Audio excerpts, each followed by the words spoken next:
Глава 626. Гармонический разум. В мгновение Ак пролетело 3 месяца. Все это время Хань Ли усиленно культивировал в своей пещерной резиденции. За это время группа Куйхуана приходила к нему, чтобы извиниться за то, что сообщили специалистам секты о навыках Хань Ли в создании талисманов, надеясь, что он не обидится за это. Поскольку Хань Ли уже спланировал использовать методы создания талисманов в качестве прикрытия, он нисколько не возражал по этому поводу. Приняв их извинения, он выпроводил группу культиваторов стадии концентрации ЦИ. Между тем, когда Мупейлин узнала, что Хань Ли прошел предварительный отбор и попал в группу культиваторов-финалистов, она тут же прибыла в сад духовных растений и подробно объяснила Хань Ли все тонкости искусства глубокого льда. Хань Ли потерял дар речи от такой неожиданности. Помимо этих 2 раз, никто больше не беспокоил Хань Ли во время его культивации. Однажды, когда Хань Ли интенсивно культивировал искусство владения лазурным мечом, он внезапно нахмурился и встал. К тому моменту, когда он покинул свою пещерную резиденцию и вошел в сад лекарственных растений, в ограничительное заклинание сада вошел талисман передачи голоса. Когда Хань Ли увидел это, он снял ограничительное заклинание с сада и махнул рукой. Спустя мгновение талисман передачи голоса влетел в его руку, превратившись в полосу огня, и вскоре исчез. Хань Ли бесцеремонно пробормотал: «Боевой предок Сун с горы Белого Феникса. Кажется, это она красотка номер 1 в секте дрейфующего облака. Неужели эта женщина будет инструктировать меня? Раз так, то ближайшие дни пройдут довольно интересно». Затем он выпустил летающий магический инструмент и полетел в направлении горы Белого Феникса. Гора Белого Феникса располагалась в самой восточной части секты дрейфующего облака и была значительно отдалена от других 5 гор, как если бы она стояла гордо, в одиночестве. Хотя эта гора была самой низкой из 6 чудесных гор, она была, безусловно, самой зеленой и красивой. Вскоре после того, как Хань Ли покинул сад лекарственных растений, он появился у горы Белого Феникса. Поскольку на горе были в основном женщины-культиваторы, то там было несколько странных правил. Когда любой мужчина-культиватор приближался в горе, он должен был остановиться у подножия горы и получить разрешение на вход. В противном случае они были бы сами виноваты в том, что попали в ограничительное заклинание горы Белого Феникса. Естественно, Хань Ли не собирался нарушать это правило и остановился у подножия. В настоящее время у ворот в гору оживленно беседовали 3 культиватора стадии концентрации ЦИ. Когда они увидели приземление Хань Ли, они стали с любопытством осматривать незнакомого мужчину-культиватора. Хань Ли приветствовал 3 учениц и сказал: «Я, Хань Ли, пришел, чтобы получить наставление от боевого предка Сун. Надеюсь, старшие боевые сестры смогут доложить обо мне». Молодая женщина с веснушками улыбнулась и быстро проговорила: «Значит, ты и есть Хань Ли.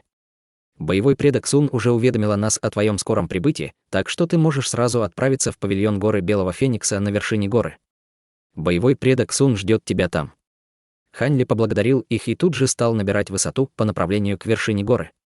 Однако вскоре после того, как он ушел, 3 женщины стали сплетничать о нем, поскольку были уверены, что Хань Ли не может слышать их. Разве младший боевой брат Хань действительно будет участвовать в испытании Ассамблеи мечей? Уровень его культивации такой низкий. Он выглядит совершенно обычным. Хех. Да вы ничего не знаете о нем. Я видела все бои с его участием. Так что позвольте вам сказать. Услышав все это, Хань Ли убрал свое духовное чутье с кривой улыбкой на лице. Качая головой, он летел к вершине горы. Гора Белого Феникса была не очень высокой. Через мгновение Хань Ли удалось добраться до вершины горы, на которой простиралось плоское плато длиной в 300 метров. Оно было окружено белыми облаками с обильной духовной ци, словно это был потусторонний мир. Посреди этого великолепия возвышался павильон высотой в 60 метров, который был разделен всего на 3 этажа. Здание было построено из неизвестного белого дерева в очень элегантном исполнении. Хань Ли приземлился перед павильоном и громко закричал: «Ученик Хань Ли прибыл отдать дань уважения боевому предку Сун». Как только он сказал это, он тут же почувствовал, как по нему прошлось духовное чутье. Хань Ли стоял с равнодушным выражением на лице, словно ничего не заметил. Спустя некоторое время раздался ласковый голос женщины: «Раз ты здесь, проходи на 2-й этаж павильона. Я буду ждать тебя там».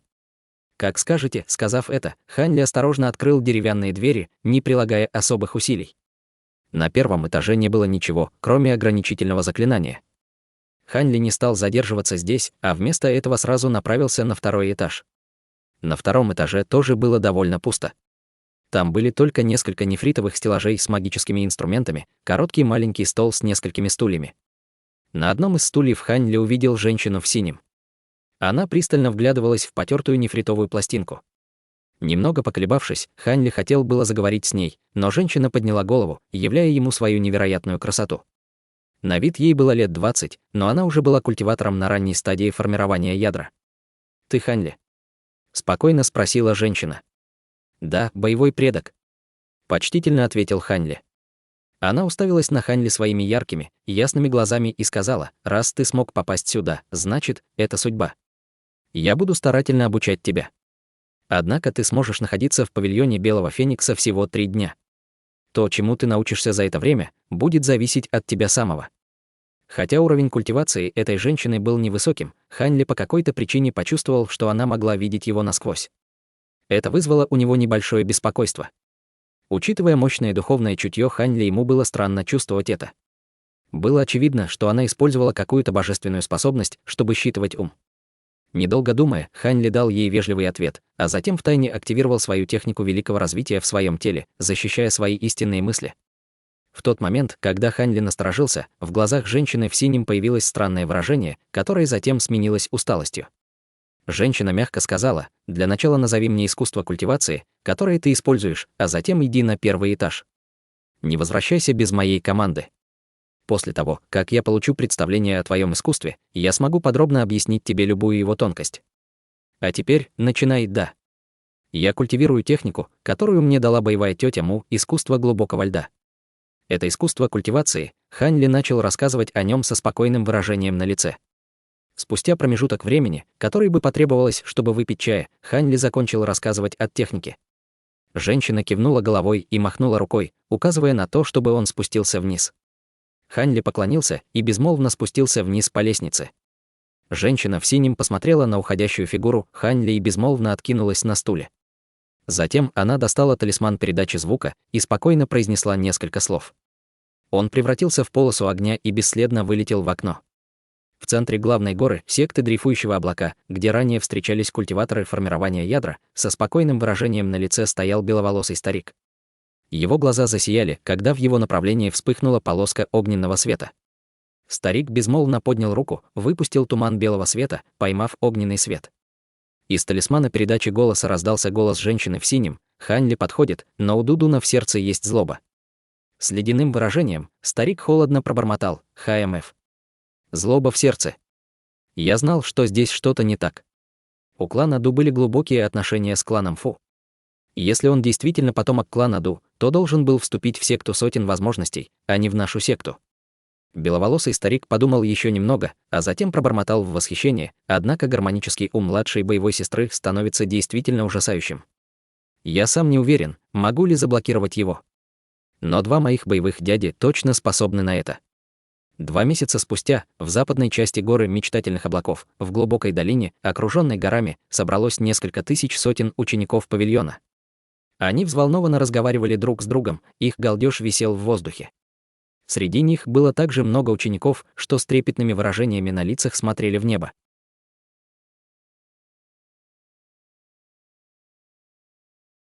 Глава 627. Соревнования начались. Часть 1. В передней части площади напротив нескольких тысяч учеников стояло несколько десятков значимых людей. 8 из них были культиваторами формирования ядра, которые стояли со спокойными выражениями на лицах, а за ними стояли несколько десятков культиваторов стадии заложения фундамента. Они были мастерами и старейшинами секты сотни возможностей, но большинство из них были просто управляющими. «Они идут!» — закричал ученик, глядя вдаль, с улыбкой на лице. Неожиданно многие низкоранговые культиваторы стали смотреть в небо, словно застыв в ожидании. Вскоре к ним стала приближаться большая группа разноцветных точек света. Это секта древнего меча. Все они используют магические инструменты, мечи. Толпа тут же зашевелилась, услышав это. Многие люди стали указывать на приближающиеся огоньки с оживленными выражениями на лицах. «Тихо. Вы что, хотите выставить нас на посмешище перед другими сектами?» Холодным голосом произнес высокий старик с угрюмым выражением лица. Его голос резонировал со всеми присутствующими и заставил некоторых из учеников-надзирателей закрыть рот. Все на площади мгновенно затихли. Когда высокий старик увидел это, его выражение смягчилось, и другие культиваторы формирования ядра с улыбкой переглянулись между собой, хотя они и не были этому удивлены. В этот момент на площади появились культиваторы секты Древнего Меча. Подавляющее большинство из них прилетело на мечах. Низкорослый старик вылетел из толпы культиваторов секты Древнего Меча и со смехом опустился. Я не ожидал, что брат Фу лично придет поприветствовать нас. Я польщен, мужчина в голубом и женщина в белом с легкой улыбкой подлетели к нему и опустились на землю. Судя по всему, они были женаты. В этот момент молодые низкоранговые культиваторы секты Древнего Меча начали спускаться на площадь. Высокий старик спокойно поздоровался с тремя новоприбывшими и сказал: «Значит, в этот раз учеников сопровождает брат Цзян Юнь. Мы рады приветствовать вас. Здесь также знаменитые мечники Байби, мы также рады приветствовать и вас. Достаточно, давайте не будем льстить друг другу, иначе ученики будут насмехаться над нами». Похоже, что секта дрейфующего облака еще не появилась. Они становятся все более бескорыстными в испытании Ассамблеи Мечей. Неужели они настолько трусливы, что решили вообще не приходить? Проговорил культиватор по имени Цзян. В его голосе звучало явное пренебрежение к секте дрейфующего облака. Старик по имени Фу криво усмехнулся, но ничего не сказал. Секта Сотни Возможностей отличалась от секты Древнего Меча. И если бы он осмелился сказать нечто подобное, то эти слова могли достигнуть ушей верхнего эшелона власти секты дрейфующего облака, что, несомненно, вызвало бы проблемы.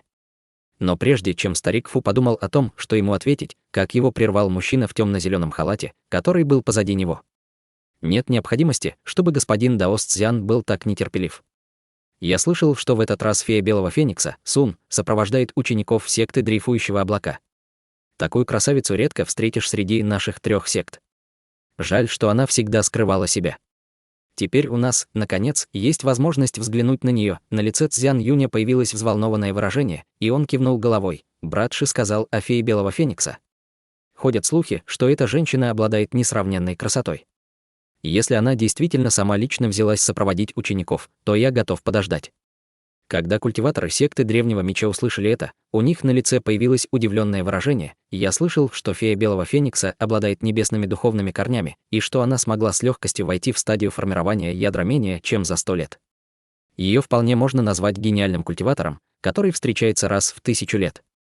Будет потрясающе, если мы сможем увидеть такую личность на испытании Ассамблеи Меча. Хотя выражение лица женщины в белом было спокойным, она произнесла очаровательным голосом: «Это правда. Хотя я и сама женщина, но мне все равно любопытно увидеть фею Сун. Я никогда прежде не видела ее. Должно быть, она очень красива». Старик Фу улыбнулся и хотел было что-то сказать, как вдруг взглянул в небо и увидел.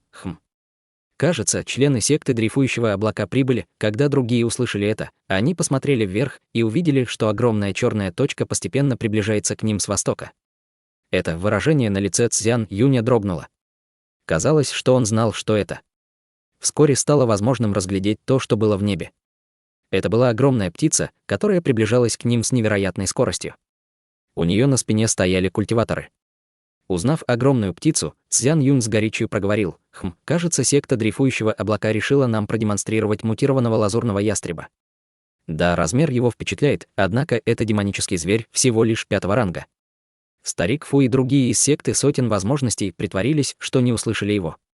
Однако молодые люди поблизости тихо ахнули, глядя на такого огромного зверя. Все они с трепетом смотрели на удивительную фигуру огромной птицы. Каждый взмах ее светящихся лазурных крыльев продвигал ее все ближе, и вскоре она добралась до площади. Огромные крылья закрыли своей тенью всю сцену, окутывая всех присутствующих мощными порывами ветра, в результате чего некоторые низкоранговые ученики потеряли равновесие и попадали. «Стоять!» Внезапно со спины птицы раздался мужской голос. Огромная птица сложила свои крылья и застыла в воздухе, в то время, как культиваторы стали спускаться со спины. А разве это не брат Дуань с Огненной горы? Какой приятный сюрприз! Когда старик Фу увидел старика в красном, его глаза загорелись ярким светом, и он тут же поспешил к нему навстречу. Старик усмехнулся: «Действительно. Кажется, мы последний раз виделись в провинции Юнь», проговорил старик в красном, поглядывая на людей позади старика Фу. Старик Фу сказал: «Брат Дуань хотел повидать с Чан Чжинем. Очень жаль, но младший боевой брат Чан сейчас занят делами вне секты. Однако он должен вернуться к концу собрания». На лице старика в красном появилось разочарование, но тут же пришел в себя. «Раз так, тогда ладно. Не будем вспоминать старое. Вернемся к делу. Это младший боевой брат Юй. С ним вы, кажется, уже знакомы. Однако, я думаю, мне стоит вам представить младшую боевую сестру Сун. Он указал на женщину в синем с ошеломляющей внешностью. Старик Фу, прищурившись, взглянул на женщину-культиватора, позади него ахнул. «Я наслышан о твоей репутации, госпожа фея Белого Феникса. Теперь, когда я лично вас увидел, то должен сказать, что ты заслуживаешь своей репутации». Женщина в синем нежно улыбнулась и ответила: «Старший военный брат Фу льстит мне. Я вряд ли заслужил титул феи». Женщина обладала аурой спокойного очарования, притягивая к себе взгляды всех присутствующих мужчин. Затем культиваторы формирования ядра секты дрейфующего облака поприветствовали секту Древнего Меча. Хотя Цзян Юнь выглядел равнодушным, он обменялся словами вежливости. Тем временем, молодая женщина в белом подошла к Сун и стала беседовать с ней, словно они были сестрами. Младшая боевая сестра Сун вела себя очень элегантно. Далее все прошло довольно просто. Секта павильона сотен возможностей завершила официальное приветствие и сопроводила две прибывшие секты во внутренние дворы, чтобы те отдохнули в течение дня. На следующее утро конкурс официально начинался. Ночь пролетела незаметно. С наступлением нового дня все три секты яростно вступили в соревнования. В соревновании участвовало 3 группы по 30 человек, причем каждая секта отправляла 10 своих учеников в каждую группу. Затем каждая группа сражалась между собой в формате «бои на выбывание», пока не осталось всего 4. Заключительные 12 учеников сражались за первую десятку.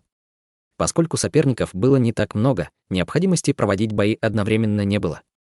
Бои должны были проводиться последовательно на одной и той же арене. Когда правила были оглашены, выбирался лидер группы. Судьи, между тем, не принадлежали к одной группе конкурсантов, что было вполне справедливо.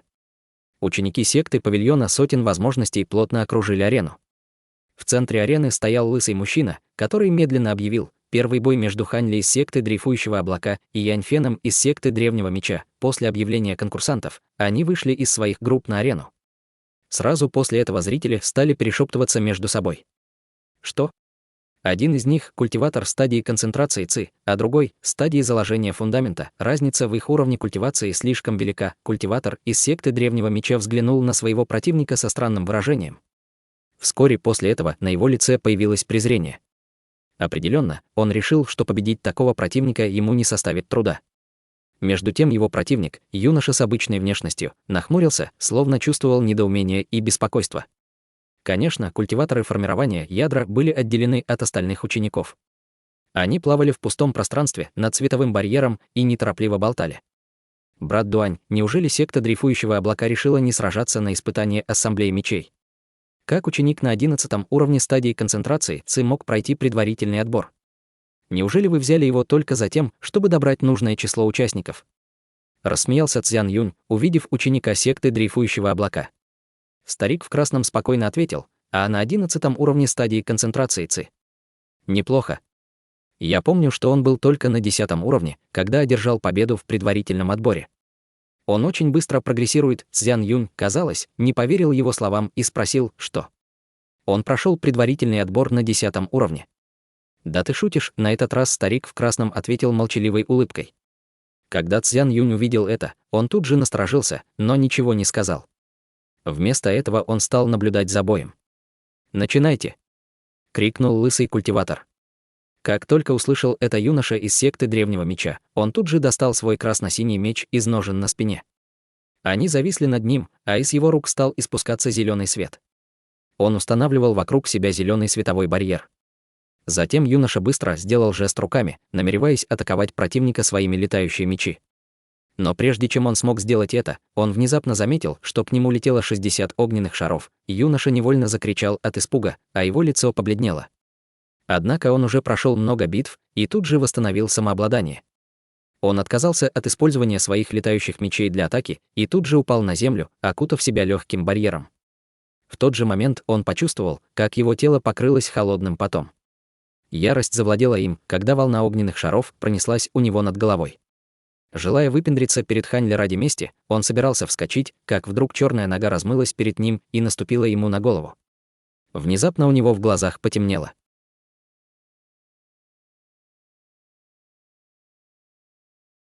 Глава 628. Соревнования начались. Часть 2. Снаружи светового барьера толпа завыла от удивления. Даже лысый судья смотрел на юношу со странным выражением. Через мгновение он громко объявил: Хань Ли из секты дрейфующего облака победил. Хань Ли спокойно поклонился судье и вышел из светового барьера. Вскоре после этого на сцену выскочили два ученика секты Древнего Меча и унесли члена своей секты, который потерял сознание. Низкий старик по имени Цином не поверил своим глазам. Хотя он знал, что было бы несколько неортодоксальных тактик в соревновании между низкоранговыми учениками, он никак не ожидал, что кто-то стал бы использовать талисманы таким образом. Он только что дразнил старика в красном, поскольку возлагал большие надежды на этого ученика, он никак не ожидал, что все обернется подобным образом. Через мгновение на лице мужчины появилось смущенное выражение, и он мрачно промолчал. Старик Фу усмехнулся, глядя на битву Хань Ли. «Брат Дуань, твой ученик действительно очень интересный. Он много духовных камней потратил на эти талисманы. Хотя это выглядит как уловка, однако нужно много тренироваться, чтобы суметь одновременно активировать столько талисманов. Обычным ученикам было бы трудно сделать это». Старик в красном явно был доволен тем, что Цзян Юнь из секты Древнего Меча помрачнел и с гордостью сказал: «Да это пустяки. Мой ученик — эксперт изготовления талисманов». Так что было вполне естественно, что он смог додуматься до такой атаки. Однако даже я удивлен, что он смог активировать столько талисманов одновременно. Цзян Юнь возмущенно пробормотал: «Ха! Он способен использовать сразу множество талисманов. Теперь другие узнают о его трюках. В более поздних раундах твой ученик определенно потерпит поражение». Старик в красном усмехнулся и сказал: «И что с того?» Ученый в лазурной одежде взглянул на Хань Ли внизу и небрежно кивнул головой. «Однако я думаю, что техника движения этого ученика — молниеносная техника из мира смертных. Как еще он так быстро победил моего боевого племянника Даосбай? Я тоже видел это. Наш ученик был когда-то бродячим культиватором и многому научился. Теперь наша секта может гордиться им». Ученый улыбнулся и сказал: «Совсем нет. Давным-давно я также интересовался боевыми искусствами смертных и изучал их немного. Хотя эти боевые искусства бесполезны для культиваторов высокого класса, культиваторы стадии концентрации ЦИ могут с их помощью значительно повысить их мощь. Кроме того, этот твой ученик довольно искусен в их использовании, как если бы испытал много сражений. Так что нет ничего удивительного в том, что наш ученик проиграл». Поскольку эксперты трех сект спокойно продолжили обсуждение, лысого судью с павильона сотен возможностей заменил старик из секты дрейфующего облака. Он бесцеремонно сказал: «Второй бой. Тянь Ци из павильона сотен возможностей против Чжо Сюэ из секты Древнего Меча». Вскоре после этого оба юноши вышли на сцену и поклонились друг другу. Как только старик объявил о начале битвы, каждый из них сделал жест заклинания руками и начал использовать свои магические инструменты.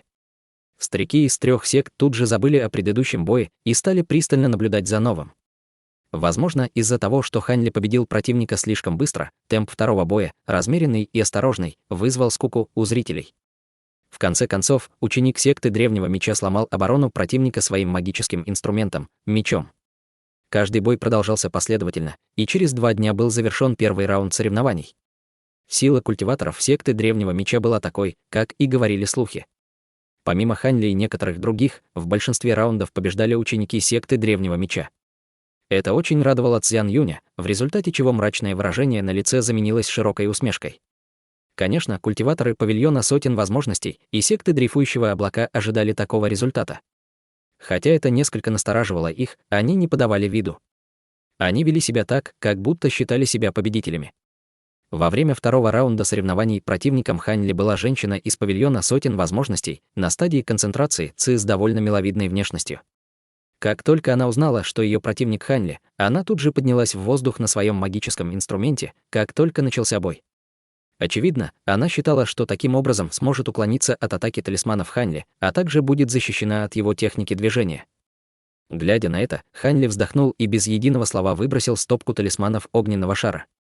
Пока женщина собиралась уклониться от его талисманов, Хань Ли сделал жест заклинания и заставил приближающиеся огненные шары вспыхнуть красным светом. Шторм огненных шаров превратился в маленькую стаю огненных птиц, которые стали приближаться к ней. Когда она увидела это, она очень испугалась и хотела было использовать свой магический инструмент, чтобы защитить себя. Однако Хань Ли не собирался давать ей такую возможность.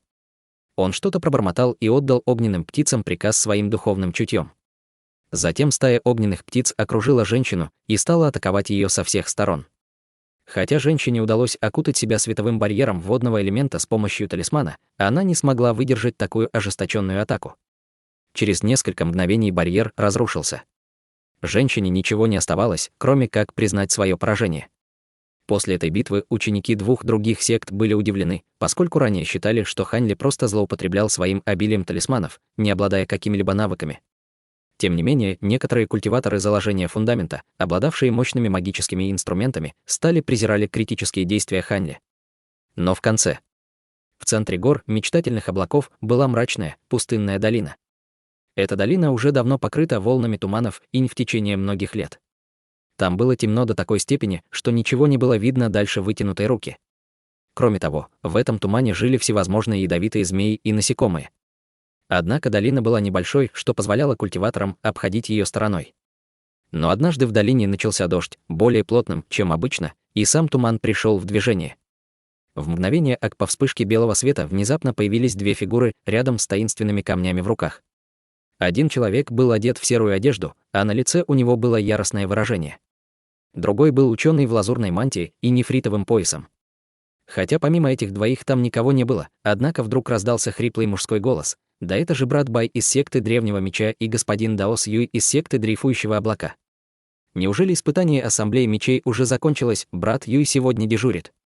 Да, испытание уже закончилось. Мы пришли проверить, готова ли духовная вода просветления. Если она готова, то мы сразу же переместим сюда 10 победителей во избежание каких-либо неожиданностей. Старик в сером стоял в стороне и молчал с равнодушным выражением.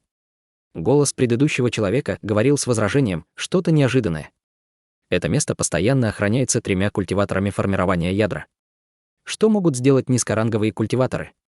Какие от них могут быть проблемы? Культиватор Бай покачал головой и сказал: древо духовного источника очень важно. Лучше быть осторожным. Кроме того, самый важный шаг — добавить винный нектар в духовную воду просветления. Как только это будет сделано, духовную воду нужно немедленно использовать, иначе ее эффективность значительно снизится. Вот зачем нам нужно было привести сюда 10 учеников. Человек усмехнулся и с уверенностью сказал: хорошо, духовная вода просветления уже готова. Как только они ее используют, вам лучше немедля покинуть это место.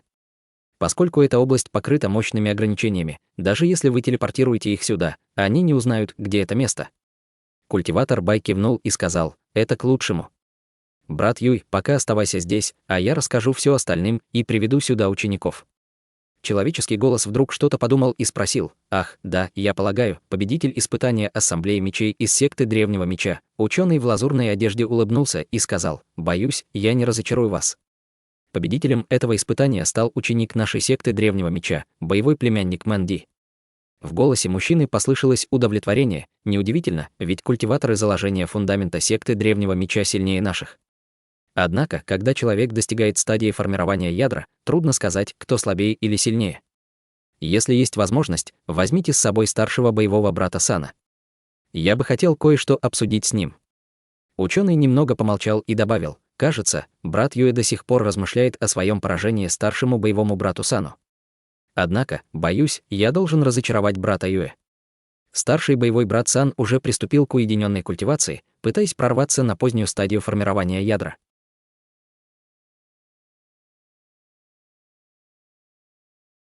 Глава 629. Ограничительная зона. Он ушел в уединение, чтобы достичь поздней стадии формирования ядра. Человек был явно удивлен, но вскоре вздохнул и больше не сказал ни слова.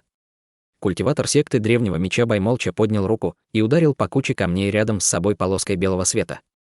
Куча камней внезапно вспыхнула, и он исчез. Куча камней была явно хорошо замаскированной транспортной формацией. Взглянув на старика в сером, он опустился на землю рядом с ним. На другом конце транспортной формации была небольшая каменная комната секты павильона сотен возможностей. В формации по вспышке света появился ученый. Несколько высокоранговых культиваторов из 3 сект окружили его. Культиватор Цзянь спросил: ну что? Все ли готово? Ученый ответил: старший боевой брат, расслабьтесь. Все готово, мы можем доставить их в священное место. Старик по имени Фу кивнул головой. Хорошо. Тогда мы должны побеседовать с братом Дуанем и привести сюда 10 победителей. Как только он сказал это, старик в красном молча толкнул дверь и вышел. Старик Фу продолжил: 3 культиваторов из наших сект будут сопровождать их. Наш Даос Юй из секты Дрейфующего Облака уже там. «Брат Цзян, кого ты отправишь?» Цзян Юнь небрежно ответил: «Я уже бывал там ранее, как насчет младшего боевого брата Бая?» Старик Фу улыбнулся и сказал: «Отлично». Хотя член Даос Бай не занимается охраной священного места, он когда-то был одним из 10 финалистов в испытании Ассамблеи мечей. Возможно, у него в памяти всплывут приятные воспоминания. Культиватор Бай спокойно кивнул головой, но ничего не сказал. Молодая женщина в белом очаровательно улыбнулась ему и пожала плечами. В этот момент снаружи каменной комнаты послышались шаги, и в нее вошел старик в красном со спокойным выражением на лице. За ним следовали 10 финалистов. Несмотря на то, что секта дрейфующего облака не заняла первое место, 4 ученика смогли попасть в десятку. Старик Дуань был очень доволен тем, что ученики из его секты заняли большее количество мест среди 3 сект. С этой мыслью он бессознательно взглянул на 4 учеников. Был Сун Хо с Огненной горы, юноша с серьезным взглядом, Мупейлин с горы Рассвета, Хань Ли и Дудун. Когда старик Дуань увидел Дудуна, он внутренне фыркнул, и на его лице на мгновение появилась усмешка. Ученик, который занял первое место, был одет в черную одежду, а выражение его лица словно было высечено мечом. Это был Мэн Дик из секты Древнего Меча, обладавший конституцией 9 духовных мечей. Конституция 9 духовных мечей была одной из 3 великих конституций меча в мире культивации. Это было тем, что встречалось очень редко. Если такой человек использовал высокоранговый магический меч, то никто не мог противостоять его ударам. Всего за несколько минут он мог победить любого противника, кто стоял на его пути к первому месту. Когда старик в красном подумал об этом, он позавидовал удаче секты Древнего Меча. Хань Ли равнодушно взглянул на мастеров формирования ядра в этой комнате. Он не чувствовал ни радости, ни тревоги. После его победы в 3-м раунде он сознательно проиграл опытному ученику стадии заложения фундамента из секты Павильона Сотен Возможностей. Затем он участвовал в битве против 6, проигравших за последние 4 позиции в первой десятке. В конце концов, он почти потратил все свои талисманы, чтобы занять 9-е место. Дудун действовал по той же схеме, что и Хань Ли. Он также проиграл в 4-м раунде, а затем сознательно потерпел поражение против Хань Ли, заняв при этом 10-е место. Это ошарашило Хань Ли. Сун Хо из секты Дрейфующего облака занял самую высокую позицию среди всех учеников секты. Поскольку уровень его культивации был достаточно высоким, он занял 3-е место. Однако Хань Ли прекрасно видел, что мог бы победить всех остальных, используя свои предыдущие методы, за исключением ученика в черном, поскольку его техники соответствовали техникам Хань Ли. Как только собрание завершилось, 10 лучших учеников получили высокоранговый магический инструмент. Мэн Ди, помимо всего прочего, также получил нефритовую коробку, в которой была таблетка закаливания духа. Хань Ли, увидев эту коробку, тут же подумал: если это пройдет гладко, и я смогу заполучить корень духовного дерева, а также формулу этой таблетки. Если что-то пойдет не так, тогда я заберу таблетку закаливания духа у этого ученика секты Древнего Меча. В конце концов, эта таблетка поможет мне в конденсации зарождающейся души. Не успел Хань Ли об этом подумать, старик Фу начал телепортировать собравшихся учеников. Молодежь из 3 сект уже знала, куда их собираются телепортировать, и на их лицах появились радостные улыбки. По вспышке белого света все они телепортировались в священное место вместе с культиватором Бай и культиватор среднего возраста из секты Павильона Сотен Возможностей. Хань Ли и компания были ошеломлены после телепортации, поскольку очутились посреди густого тумана и кучи камней. Хань Ли прищурился и тут же стал осматривать окружение своим духовным чутьем. Однако его духовное чутье распространилось только на 100 метров, а затем он почувствовал, что его заблокировало ограничительное заклинание. Его сердце задрожало. Обнаружив здесь мощное ограничительное заклинание, Хань Ли не решился продолжить использовать свое духовное чутье. Увидев, что все пришли, старик в сером спокойно встал и поднял руку, выпустив желтую печать заклинаний в плотный туман. Окружающий туман поднялся вверх и рассеялся. Неподалеку от них была стена, заросшая густым мхом, как будто здесь давно не ступала нога человека. Культиватор Бай обратился к финалистам ледяным тоном: «Слушайте внимательно. Вы должны промыть глаза, как только духовная вода будет готова. Вы будете входить в ограничительную зону по одному. Обычно даже мы не имеем права приближаться к этому месту. Войдя в это место, вы можете оставаться здесь в течение дня и немедленно покинуть его на следующий. На этом месте наложены мощные ограничительные заклинания, так что вам не стоит совершать каких-либо опрометчивых поступков». Ученики, естественно, прислушались к его словам. В этот момент из-за каменной стены раздался мужской голос: «Хорошо, если вам есть что сказать, скажите это после того, как войдете». Я собираюсь открыть проход через ограничительное заклинание. Когда мужчина по имени Юэ сказал это, каменная стена покрылась мелкой рябью и по вспышке зеленого света растворилась в воздухе. Когда каменная стена исчезла, перед учениками предстали закрытые каменные ворота. Все ученики были поражены, увидев это. Каменные ворота были покрыты различными талисманными иероглифами и пульсировали радужным светом. Неизвестно, насколько мощным было это ограничительное заклинание. Вокруг ворот было также несколько световых барьеров. В этот момент за воротами высотой 30 метров появился культиватор в желтой одежде, чьи руки были сложены за спиной. На вид ему было лет 40, а его густые брови, сдвинутые друг на друга, делали весь его внешний вид довольно суровым. Если бы обычный человек увидел его, он бы не посмел и мельком взглянуть на него. Когда культиватор средних лет из секты павильона сотен возможностей увидел его страшную внешность, у него на лице появилось восхищение. Хех. Старший боевой брат Юэ, похоже, добился значительного прогресса в культивации своего искусства призрачного демона. Очевидно, что культивация рядом со священным древом значительно улучшила твой прогресс. Хотя его слова не были громкими, они явно достигли ушей культиватора Юэ. Культиватор в желтом мгновенно закатил глаза и фыркнул: «Если бы тебе пришлось находиться здесь в течение 60 лет, ты бы тоже смог усердно культивировать. Хотя мне интересно, смог бы младший боевой брат Пай выдержать это, учитывая твой характер?» Культиватор среднего возраста секты павильона сотен возможностей смутился и сказал: «Я не имел в виду ничего такого. Я прекрасно понимаю, что старшим боевым братьям Юэ, Уйтяню, должно быть чрезвычайно сложно охранять это место.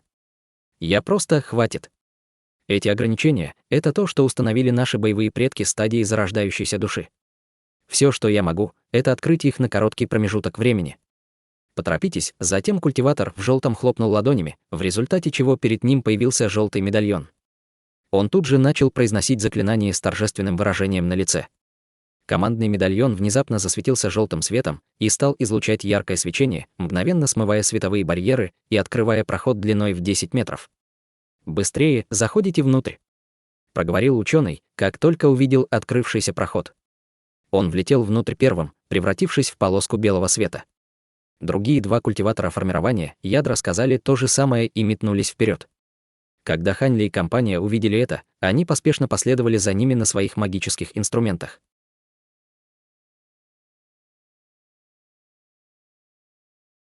Глава 630. Мальчик. Как только группа культиваторов вошла за каменные ворота, командный медальон культиватора в желтом потускнел, и проход полностью исчез. Взглянув на группу, он равнодушно сказал: «Следуйте за мной». А затем повернулся и сделал несколько жестов заклинаний. Затем он поднял руки, и из его рук к каменным воротам вырвался красно-желтый свет. Внезапно талисманные иероглифы на плотно закрытых каменных воротах задрожали, в результате чего ворота загудели. Постепенно они стали открываться, показывая позади себя длинный проход. Культиватор в желтом безмолвно вошел в проход, остальные переглянулись между собой и последовали за ним. Хань Ли стоял в центре учеников и, казалось, разглядывал проход внимательнее всех. Но на самом деле он высвободил свое духовное чутье и охватил им окрестности. Этот прямоугольный проход был искусственным туннелем, ведущим в сердце горы. На гладких стенах было изображено множество талисманных иероглифов. Хотя у Хань Ли не было времени, чтобы подробно изучить их, он был уверен, что они там не только для украшения. Пройдя около 300 метров, вокруг стало посветлее, и они попали в каменный зал шириной около 200 метров и высотой 80 метров. В центре каменного зала была известковая платформа высотой метра с 10 линиями, перпендикулярно пересекающимися с каждой стороны. На платформе были расположен набор черно-белых фигур, в результате чего она напоминала шахматную доску в разгаре матча. На платформе были старик и мальчик, сидевшие скрестив ноги. Старику было лет 50, а мальчику было меньше 10 лет. Судя по его безупречной внешности, казалось, что это был идеальный ребенок, который перевоплотился. Боевой дядя Лань. Что здесь делает старший? Когда культиватор Бай увидел ребенка, он внезапно закричал от неожиданности и поспешно отдал ему честь. Боевой дядя Лань, старик в сером, и культиватор секты павильона сотен возможностей сначала были удивлены, увидев там ребенка. Но после того, как культиватор Бай обратился к нему по имени, их выражения сильно изменились. Когда они увидели конский хвост мальчика, босые ноги и золотую ленту на его руке, они вдруг вспомнили имя легендарного старшего. Младший Дубай и Юйшанянь отдают должное старшему Ланю. Они тут же поспешили поприветствовать его. «Стоять!» Вы что, не видите, что мой матч с боевым племянником Ху в самом разгаре? Поговорим после. Хотя голос мальчика был так же молод, как и его внешность, каждое его слово было наполнено важностью. Как прикажете, культиватор Бай и другие два культиватора формирования ядра тут же поклонились ему и замолчали, не смея потревожить его ни в малейшей степени. Старик, игравший с мальчиком в шахматы, криво улыбнулся им, но промолчал. Культиватор в желтом встал позади мальчика, словно ожидая его. Когда молодые культиваторы услышали, как их три боевых предка внезапно обратились к мальчику как к боевому дяде, они забеспокоились. Они мгновенно поняли, что это значит, и тут же с тревогой уставились на мальчика. В тот момент, когда Хань Ли увидел мальчика, он почувствовал, как его сердце ушло в пятки. Это был культиватор на ранней стадии зарождающейся души. Откуда он здесь, однако вскоре он успокоился. Пока его противником не стал культиватор зарождающейся души, это не было для него проблемой. Кроме того, он был уверен, что этот культиватор здесь по своим делам. Таким образом, Хань Ли начал продумывать план действий в случае непредвиденных обстоятельств. В конце концов, мальчик и старик продолжали партию еще четверть часа, а затем старик сошел с шахматной доски и с почтением сказал: «Шахматные навыки старшего Ланя превосходны». «Я вам не ровня», лицо мальчика просияло, а затем он с сомнением сказал: «Боевой племянник Ху, ты же мне не поддавался». Да, когда старик услышал это, его лицо, казалось, вытянулось, и он поспешно сказал: «Младший не осмелился обмануть старшего. Просто ваши шахматные навыки значительно улучшились». Мальчик улыбнулся и сказал: «Хе-хе, я тоже так думаю». Похоже, это стоило того, чтобы практиковаться со смертными мастерами шахмат. Улыбка мальчика исчезла, и он вдруг сменил тему: «Ладно, в сторону шахматы. Есть и другие дела». Он повернулся лицом к культиваторам, которые его ждали. Взглянув взглядом на культиваторов формирования ядра, его взгляд остановился на ученого.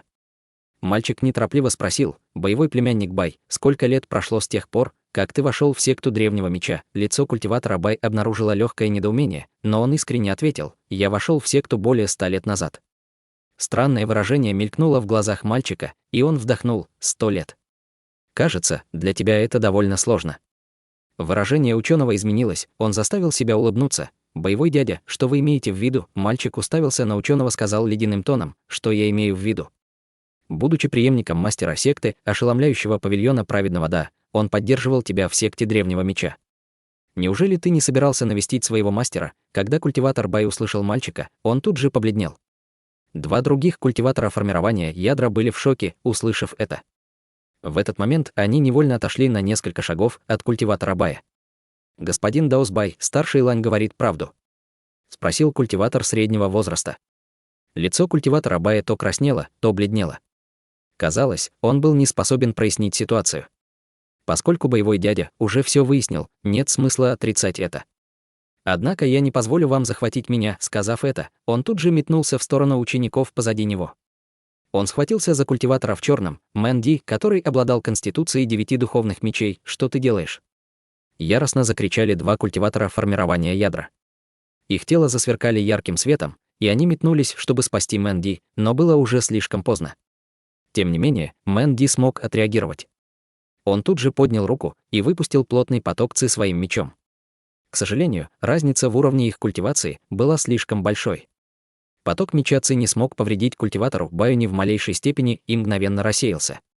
Но прежде чем Мэн Ди был захвачен им, тело культиватора Бая внезапно задрожало, и он упал на землю. Свет, исходивший из его руки, бесследно исчез.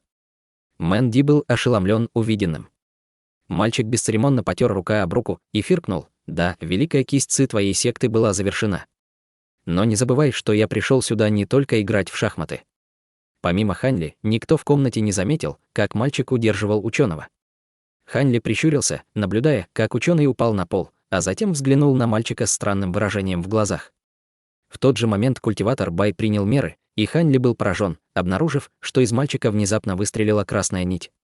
Эта нить внезапно выстрелила в тело ученого, и он тут же рухнул на землю. Изначально Хань Ли решил, что эта нить была магическим сокровищем, летающей иглой, но, проверив ее своим духовным чутьем, он обнаружил, что она была сделана их плотной, ледяной ци. Хань Ли был поражен тем, что эта нить была изготовлена из ледяного меча ци. Он вспомнил, что слышал, что, как только талантливые культиваторы достигали определенной стадии культивации, они могли превратить свой меч ци в нить по собственному желанию в любой момент. Но теперь, когда Хань Ли лично стал свидетелем этого, он бы совершенно ошеломлен тем, что меч Ци смог достичь этой стадии. Мальчик повернулся к старику, с которым он играл в шахматы, и сказал: «Боевой племянник Ху, запри его в пещере дракона, но пусть он останется в живых. Он может быть полезен старейшинам». Старик почувствовал, как его сердце задрожало, но он тут же поспешил выполнить приказ. Он подошел к лежавшему культиватору Бай и отнес его в сторону комнаты, а затем исчез бесследно. Хань Ли перевел взгляд на Дудуна и заметил, что, хотя он внешне выглядел довольно спокойным, он сжал кулаки. Когда Хань Ли увидел это, он слабо улыбнулся и больше не стал обращать на него внимания.